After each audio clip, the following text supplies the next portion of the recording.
This is Dr. Rob Harder with the Nonprofit Leadership Podcast, Making Your World Better. What does it take to be an effective nonprofit leader today?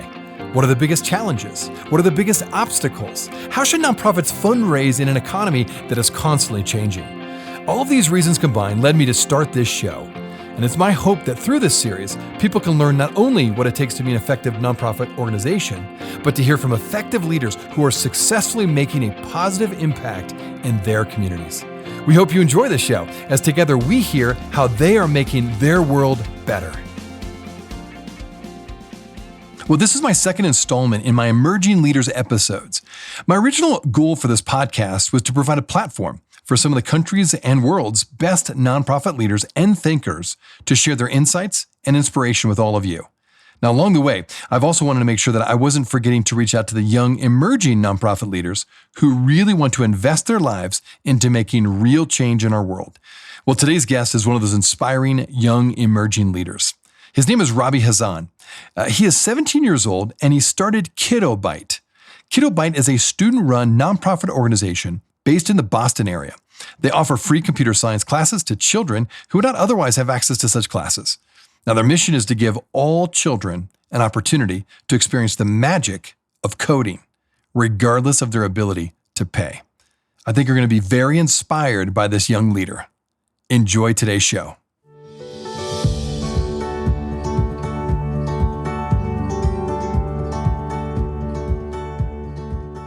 Robbie, thanks so much for taking time to be on the show today. Yeah, thanks for having me. I'm excited to be here. You bet. Well, this is the second episode in my Emerging Young Leaders series, and I always love hearing from this next generation, what they're doing to make their world better. And I want you to tell us a little about you, first of all, and then all about Kiddo Byte. You have started this organization, and you're really about helping all kids access computers, get coding training, and all kinds of different things to prepare them for the future. So maybe you can dive in a little bit about why you started Kiddo Byte and what's your mission. Yeah, absolutely. So Rob, thanks for the introduction. As you said, I'm Robbie Khazan. And so this year, a really big focus of my time has been Kiddo Byte. It's been forming this nonprofit and really trying to share my passion for computer science. I had the idea talking with my parents, and I realized I really wanted to do something with my extra time during COVID. I mean, I had no idea how big of an element it would become in my life, but I'm really glad it took off. Since then, I've been able to affect so many lives, and I've been so blessed to be able to be a part of that and to be able to grow such a supportive team. And the reason why I chose to start specifically a coding nonprofit is because looking back at my childhood, I remember some of the most fond memories having something to do with programming, being on the bed with my dad in Florida, programming a game. That memory sticks out specifically. And I wanted to be able to share that with others. I think it's really cool. That's fun to hear a little bit of story of you and your dad and giving you maybe inspired early on to do this. So, okay, I understand that you offer classes. These classes are free, which is great in terms of equity and accessibility. But who funds you? How do you have funding in terms of having this organization? Yeah, so what's really great is there are a lot of companies that are actually looking for organizations to support, and they're looking to actually help individuals make a difference, through a nonprofit or however medium it may take.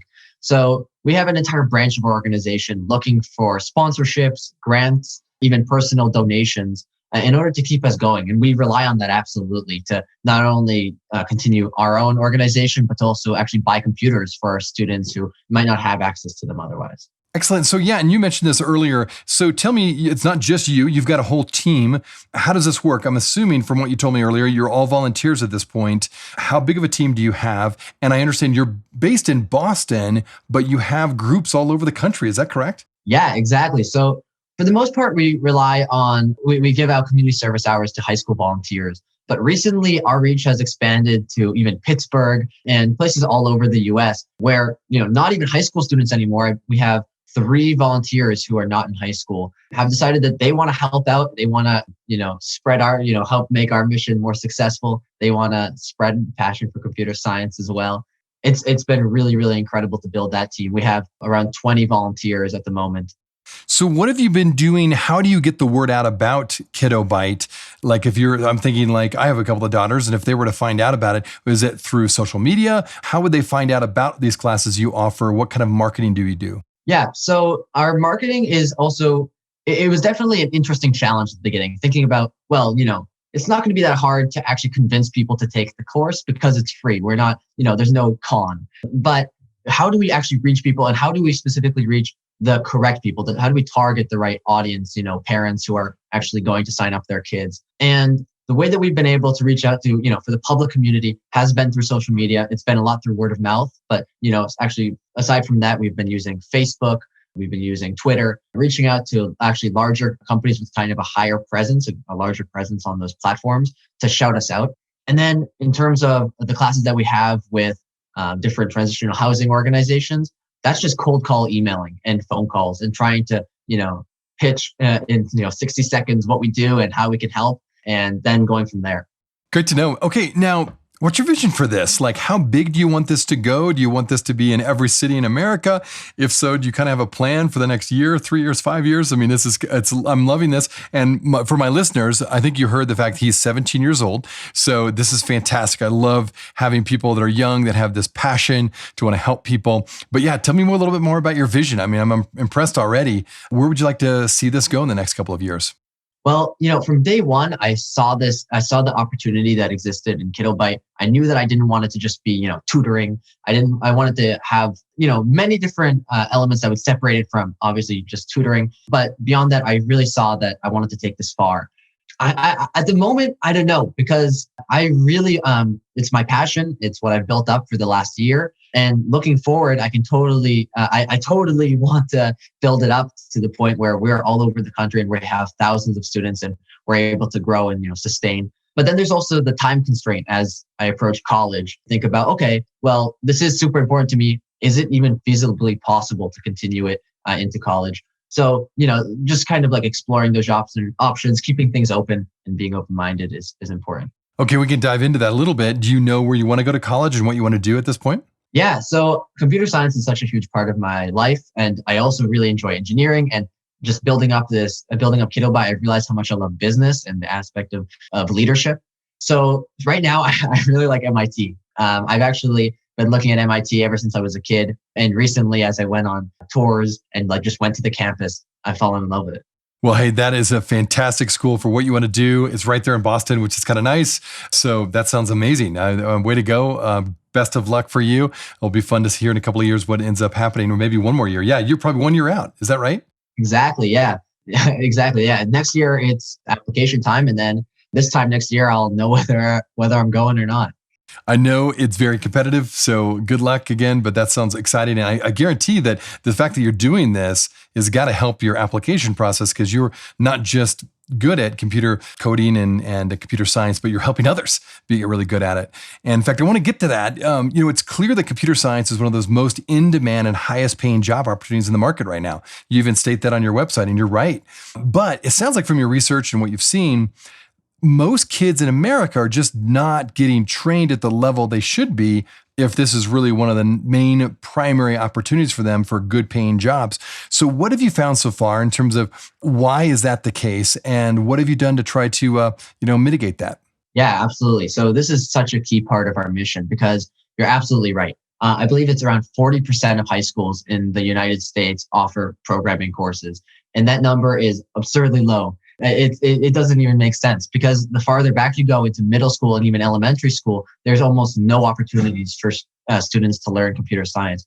That 40% immediately drops down to maybe 10. And that's not, that's kind of coming off right off the brain. I'm not exactly sure of those numbers, but it's very close. It's mind blowing, because as you mentioned, computer science is not only such an incredible opportunity as a job and going forwards, but it's also just such a creative tool. It just has the opportunity to bring so much joy and be such a perfect outlet for creativity for so many kids already on their computers. This was a really big push for Kiddo Byte, why I wanted to make sure that classes were free and equitable, just that everyone has access to them. We'll be right back. Hey friends, thanks so much for listening to the Nonprofit Leadership Podcast. If this is your first time listening to us, I want to make sure you're aware of a whole group of other episodes with fascinating guests that I previously interviewed. Just go to our website, nonprofitleadershippodcast.org. There you'll find numerous interviews of nonprofit leaders from all over the country and even from different countries, all trying to make their world better. I also want to encourage you to like, subscribe, and share this podcast with others. This will help us get this great content out to more nonprofit leaders just like you. Now, finally, if you want to get my monthly email update that contains more resources in addition to these episodes, it's really easy. Just go to my website at nonprofitleadershippodcast.org and simply type your email address in the top right-hand box, and you will be added to our monthly email update. And this way, you'll never miss any of the interviews or extra content from this show. And if you have any questions or comments, do not hesitate to email me. Thanks again for listening. Now back to the show.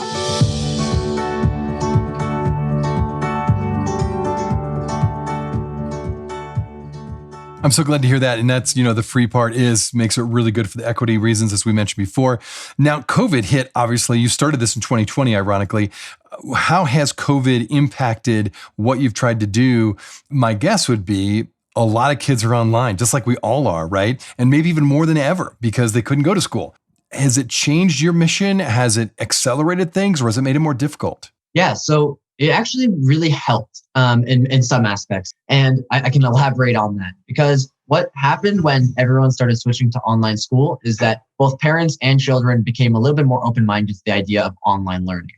So while our classes are live, and we definitely make it an extreme effort to make sure that kids are having fun and are engaged, and we can acknowledge the fact that Zoom is not as fun as in person could be. Zoom definitely made things, and COVID definitely made things easier for us because there wasn't a barrier between, people be like, well, do I really want to sign up my kid for online school? Because there really wasn't any other option. Now, transitioning kind of out of COVID, we've actually started an in-person class with one of our partners, the Brookview House, and that's been going really, really great. So we do see kind of light at the end of the tunnel. We are also continuing to do Zoom, and I think that there's been a shift in the culture where people are now more open-minded to doing things online. Well done on that again. Well, maybe give us a case of a situation where maybe a school or a group of kids. Tell us an example of people that you're teaching and how's it going so far? Yeah. So really every single course has opened my mind, and it's been really, really incredible. Starting out, I actually did a test group with some of my sisters, friends. They're in elementary school.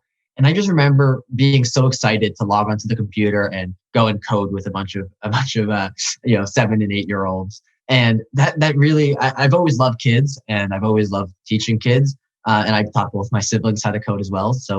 And that really opened my mind. And then going into our partnership with the Brookview House and doing things with this whole other incredible aspect of the community that I hadn't really gotten much experience, being with before.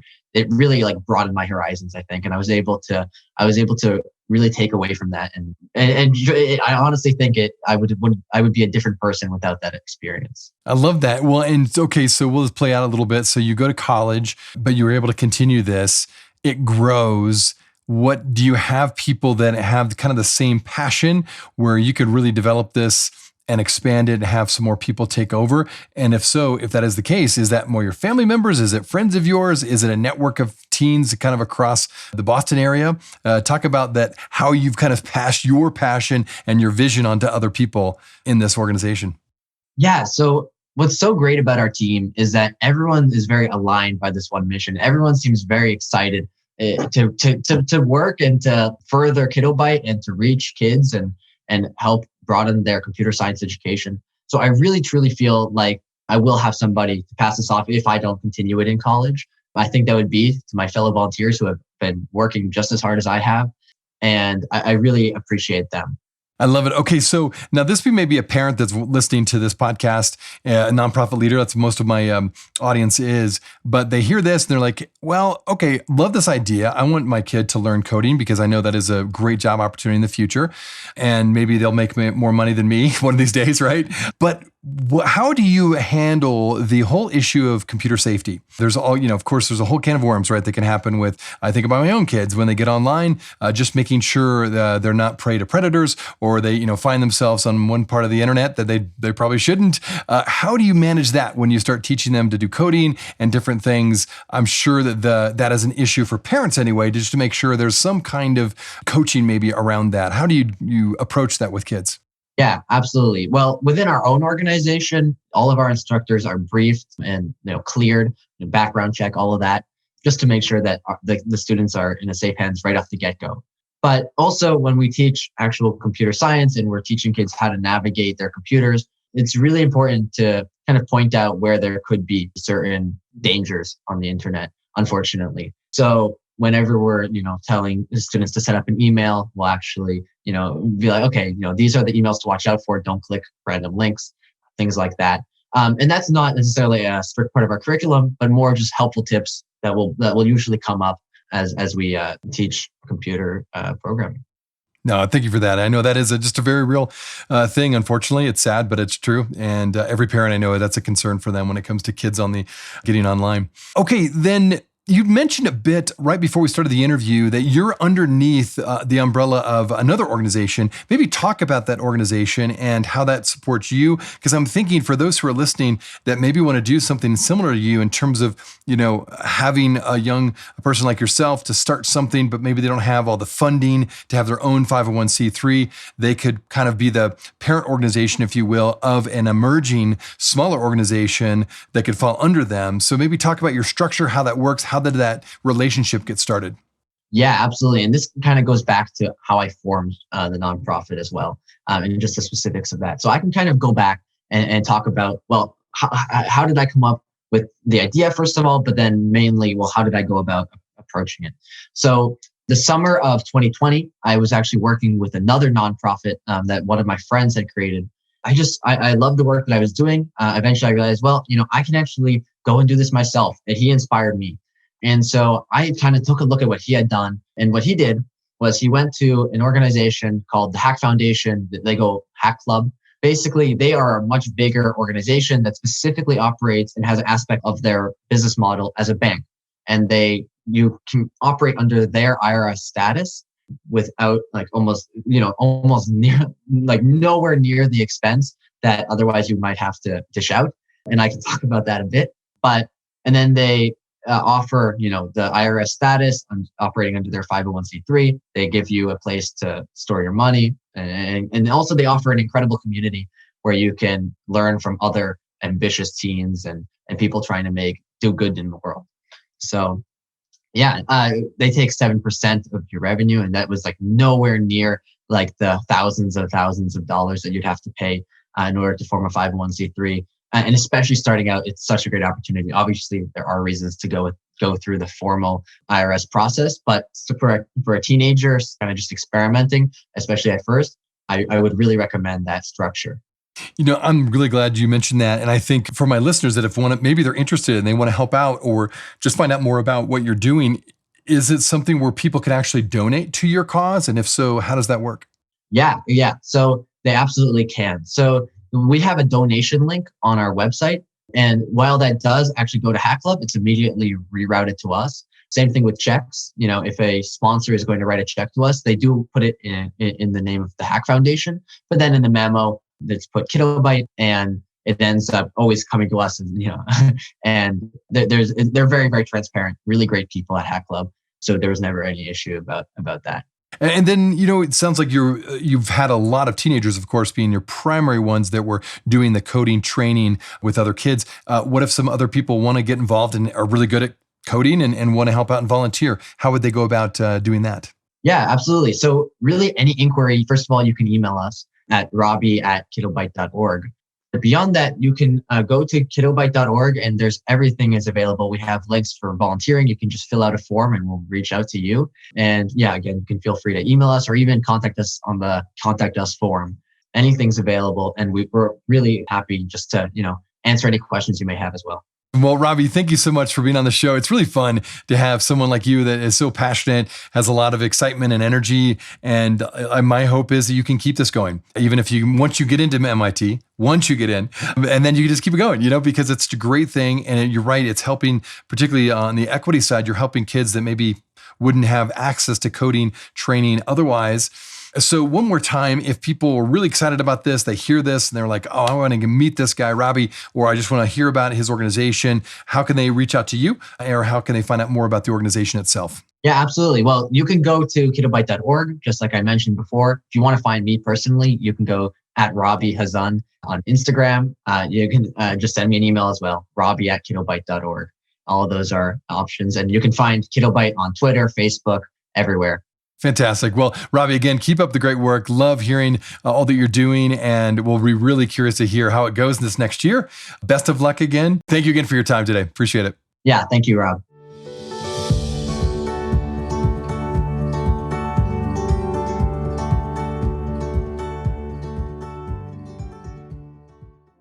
Hey friends, I wanted you to know that this podcast can be found on both iTunes and Spotify. If you're wondering how to find it, just type in the words Nonprofit Leadership Podcast and this podcast should show up. We also encourage you, when you go on iTunes, let us know what you think. Give us a review. Give us a rating. We would love to hear what you think of this podcast, and your feedback will help expand this podcast to get it out to as many people as possible. You can also find other resources and interviews of past guests on my website, nonprofitleadershippodcast.org. Again, that website is nonprofitleadershippodcast.org. Thanks again for listening, and until next time, keep making your world better.